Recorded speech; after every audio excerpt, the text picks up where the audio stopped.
nous faisons revenir des gens qui appartiennent à des horizons différents, mais même à des disciplines différentes. Et c'est cela qui peut peut-être élargir notre exploration des choses.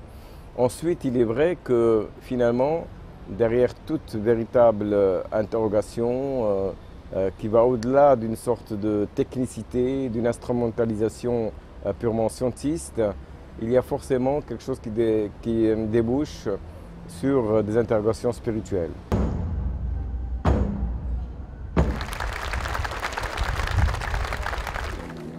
Comment faire, quoi? On a cherché une espèce de vérité. Je pense qu'en ce moment, c'est encore plus important, plus essentiel qu'avant. On verrait dans un monde de paradoxes où on est en train de rechercher ce qu'on doit faire. Et bien sûr, ces forums amènent forcément une partie de la solution, mais la solution, elle est partout, quoi. On est dans les 7 milliards d'intelligences et donc on doit s'écouter plus les uns les autres et d'écouter des gens peut-être qui ont peut-être un peu plus... Il y a des gens qui sont plus malins que moi, en tout cas.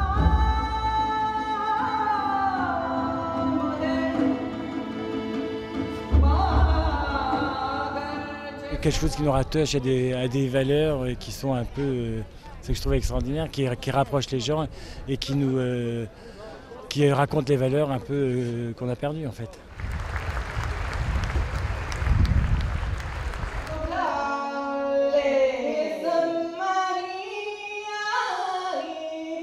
Je trouve que c'est une idée formidable que de faire un festival sur la musique et surtout sur la musique sacrée.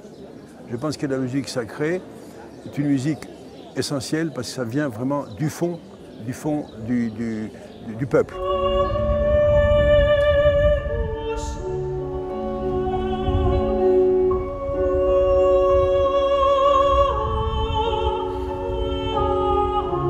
Il y a la crédibilité de la parole et il y a aussi la possibilité d'atteindre des perspectives qui peuvent peut-être répondre à des questions de fond.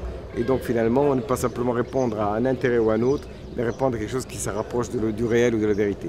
Chaque fois que je viens à ce festival, je suis tout à fait heureux parce que j'ai l'impression de communier avec différentes cultures, chacune apportant sa musique propre et en même temps en recevant ces musiques qui viennent de différents horizons du monde, j'ai l'impression de participer à la vie du monde.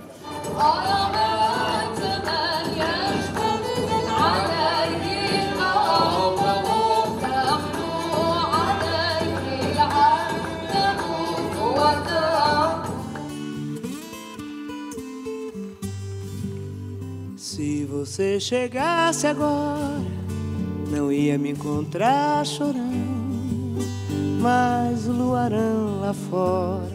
Je crois que des réunions comme ça peuvent être importantes si on les laisse travailler comme ça, c'est-à-dire des gens qui parlent de leur cœur et puis qui sont intéressés beaucoup plus à ce qu'ils disent et aux effets de ce qu'ils disent.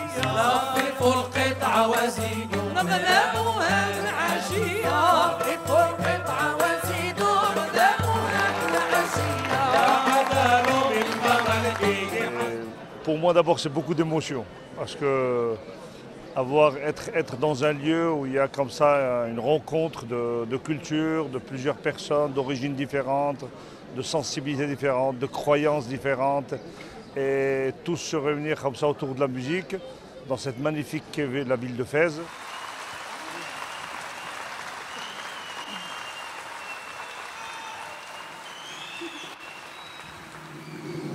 Je pense que c'est une occasion de débattre de sujets d'actualité et de confronter peut-être les points de vue sur ces événements dans le monde arabe qui sont peut-être un peu idéalisés parfois, souvent mal compris.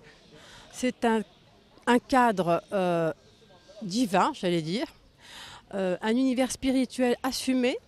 Donc on peut parler de spiritualité, le lier au matériel, sans que ça heurte, ce qui est assez frustrant en Occident, parce qu'autrement vous avez un halali qui vous tombe dessus. On est dans une telle lutte anti-religieuse et de confusion des genres que voilà. Donc ici on peut être dans le domaine de la pensée, de la réflexion, de la philosophie, mais en intégrant toutes les dimensions, y compris spirituelles.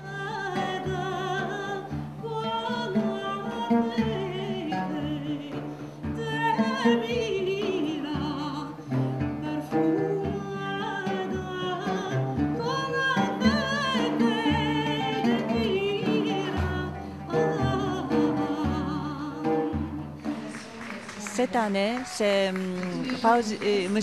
Fawzi Skari, il a repris après 4 ans d'absence.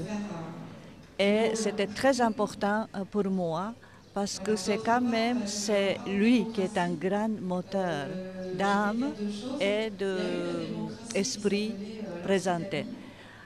Et ce qui est absolument passionnant, ici, il y a une rare rencontre, que même on se voit une fois ici, mais ça continue à travailler dans toute notre activité quotidienne.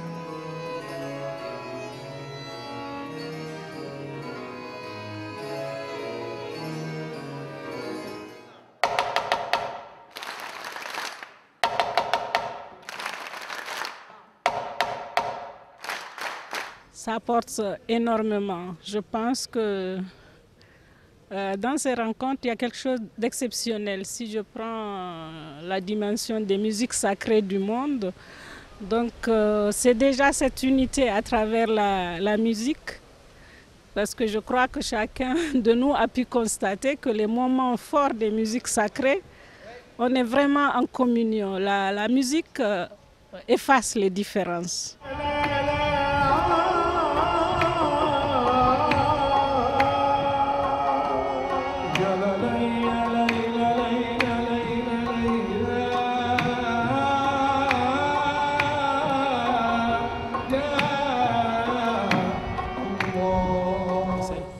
Mais surtout, j'ai envie de dire, c'est à la fois l'esprit de Fès, mais l'esprit du Maroc aussi. Ce lien entre tradition et modernité, en fait. Le fait de ne pas, comment dire, de ne pas évoluer dans une tradition sclérosée ou une modernité qui serait sans âme. Vraiment essayer de trouver cet équilibre, ce lien qui serait un lien positif. Donc, de mon point de vue, c'est ce que représente quand même ce festival.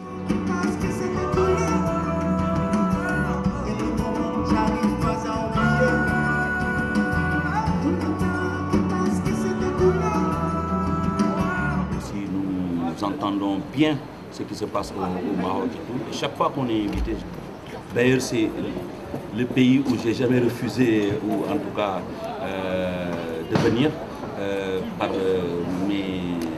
mon calendrier, je m'arrange toujours pour venir. Donc le public marocain est scindé en deux. Il y a un public qui connaît un tout petit peu le Youssou N'Dour moderne, avec la chanson 7 Seconds, le tube et tout, avec Néné Thierry. Et il y a un autre public un peu plus, qui recherche un peu plus les carrières. Et je pense que ce public-là aussi existe pour moi au Maroc. Et ce public connaît très bien l'histoire de Youssou N'Dour, qui est une histoire de plus de 25 ans.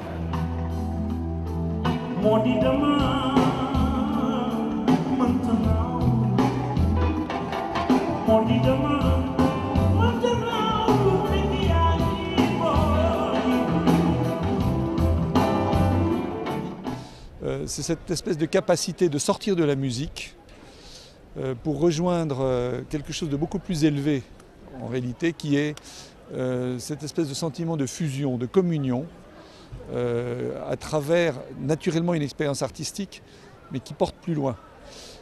Ce sentiment qu'on a que tout devient facile, que les barrières tombent, que la compréhension s'installe.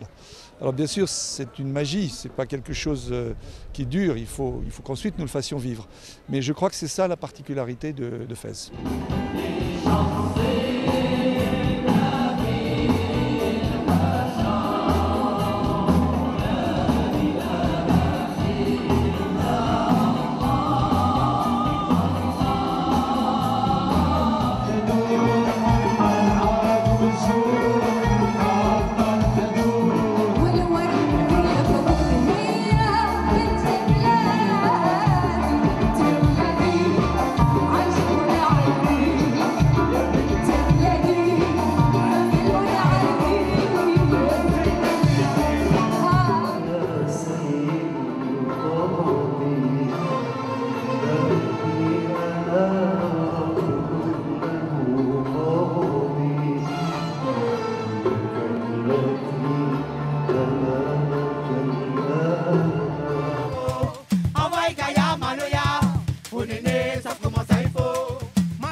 il y a une cohabitation extraordinaire entre le musulman et le chrétien.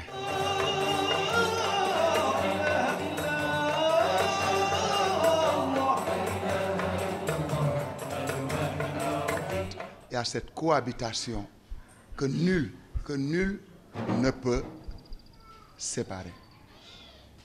Chrétiens et musulmans cheminent ensemble depuis toujours.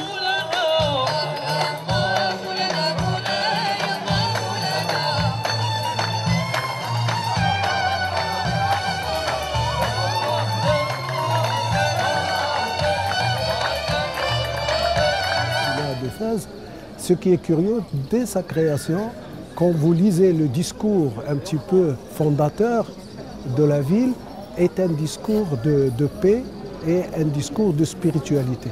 Puisque dans ce discours, Idriss, à l'époque, disait déjà « Dieu, je n'ai pas fondé cette ville par désir de vanité ou pour que les hommes soient vaniteux.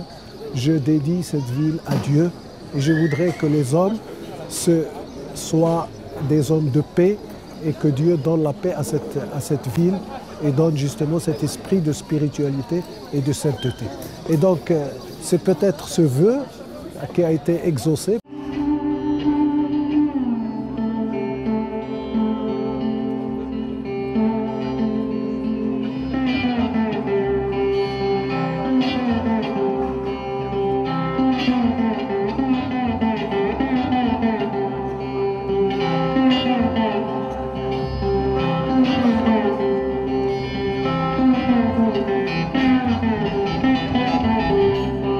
D'ailleurs, c'est la seule façon de pouvoir envisager des changements de paradigme, parce qu'autrement on serait trop impliqué dans notre propre système de pensée pour pouvoir penser différemment. Mais le fait d'être en miroir avec des pensées extrêmement différentes, radicalement parfois différentes, nous amène à sortir de notre capsule, si je puis dire, et à pouvoir repenser par exemple la politique sous un autre éclairage, repenser la relation sociale, l'économie, la relation entre société et spiritualité, ou bien tout simplement éthique. Voilà, tout cela, je crois, devient possible dans un creuset comme celui-ci, mais probablement ce creuset lui-même n'a été rendu possible que parce que le monde a besoin aujourd'hui de ce type de recherche et s'interroge par rapport à toutes ces questions qui sont soulevées dans ce contexte.